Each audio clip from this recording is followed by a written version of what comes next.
बिस्मिल्लाहिर्रहमानिर्रहीम। अस्सलामु अलैकुम वरहमतुल्लाहि वबरकातुहू। डियर व्यूअर्स, उम्मीद करता हूँ कि आप लोग ठीक ठाक और खुश होंगे। ये वीडियो काफ़ी दिनों के बाद रिकॉर्ड करने लगा हूँ। माजरत चाहूँगा इसके लिए, क्योंकि कुछ मसरूफियात की बिना पे मुझे वीडियो रिकॉर्ड करने का मौका नहीं मिला। This video is actually the starting of a series regarding the data analysis in R and R Studio। हम आर में बहुत से स्टूडेंट्स को ये मसला होता है कि when they are new and they don't know anything regarding this R programming language, and they want to do their data analysis, or they want to learn the data analysis in R Studio right from the very scratch. So what they have to do, they don't know anything regarding that.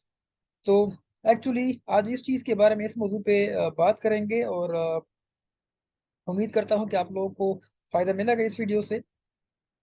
फिर अपनी राय के बारे में आगाह भी कीजिए।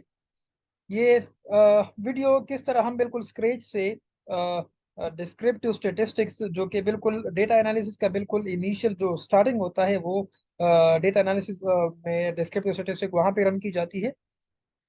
तो descriptive statistics हम किस तरह रन करेंगे, this video is all about that. ठीक है, बिल्कुल स्क्रैच से इसी वीडियो में हम बात करेंगे। सबसे पहले, चूंकि स्क्रीन पे आप लोग देख रहे हैं कि हमने क्या करना होता है। सबसे पहले हमने अपने आर स्टूडियो में अपने डेटा सेट को हमने इंपोर्ट करना होता है। ठीक है, तो आप लोग यहाँ पे देख रहे हैं कि हम एनवायरनमेंट के आइकन पे क्लिक करते हैं, हमारे पास इंपोर्ट डेटा सेट का एक ऑप्शन आ जाता है। यहाँ पे आप लोगों के पास जिस भी एक्सटेंशन में आप लोगों की डेटा सेट पड़ी हो, तो चाहे SPSS की एक्सटेंशन में हो, सैस की एक्सटेंशन में हो, स्टेटा की एक्सटेंशन में हो, या एक्सेल में, तो वहां से आप पिक कर सकते हैं। चूंकि मेरे पास एक्सेल में पड़ी है डेटा सेट, ऑलरेडी मैं अपलोड भी कर चुका हूँ, लेकिन सिर्फ आप लोग को बताना चाहूंगा कि किस तरह आप लोग डेटा सेट अपलोड करेंगे। ठीक है, फिर यहाँ पे आप ब्राउज दबाएंगे। ब्राउज के बाद आप लोगों ने जहाँ पे ये डेटा सेट सेव की हो, वहां से आप लोग इजीली इसको इंपोर्ट कर सकते हैं। ठीक है, यहाँ पे आ जाएगा और इंपोर्ट दबा के आप लोग इसको इंपोर्ट कर सकते हैं। जब डेटा सेट इंपोर्ट हो जाता है, इसके बाद फिर आपने डेटा सेट को अटैच भी करना होता है। ठीक है, ऑलरेडी चूंकि मैं इस चीज को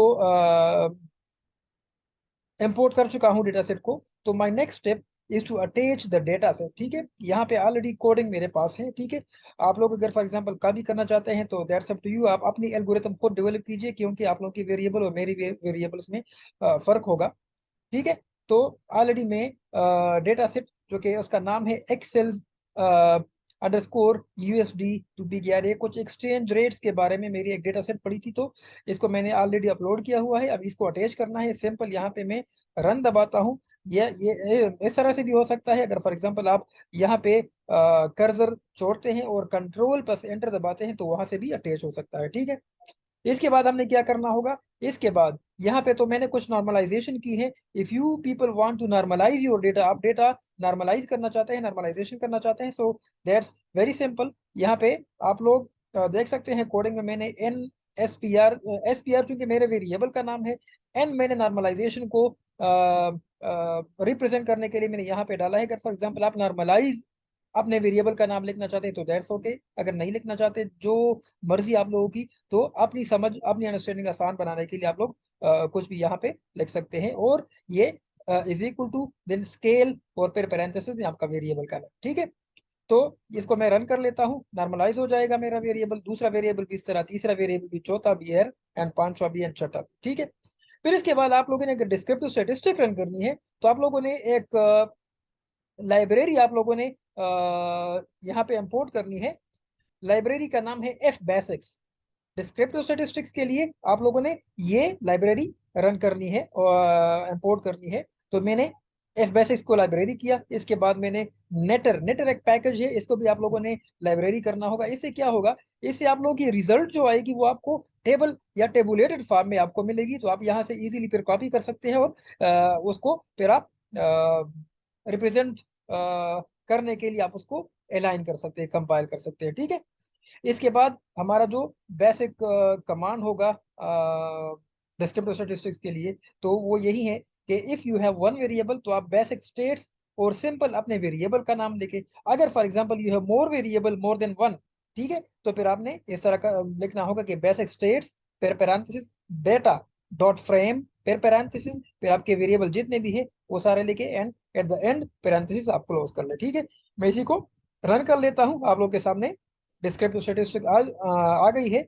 यहाँ पे आप लोग देख सकते हैं मीन है, मीडियम है, मीडियन है, सम है, एस ई मीन, इस तरह सारे आप लोगों के पास स्टेटिस्टिक आ गई है। स्टैंडर्ड डिविएशन है, स्क्यूनेस, कर्टोसिस, सारे आप लोगों के पास आ गई है। ठीक है, so this is how we are going to calculate the descriptive statistics in R Studio. ठीक है, उम्मीद करता हूँ कि आप लोगों को समझ आ गई होगी।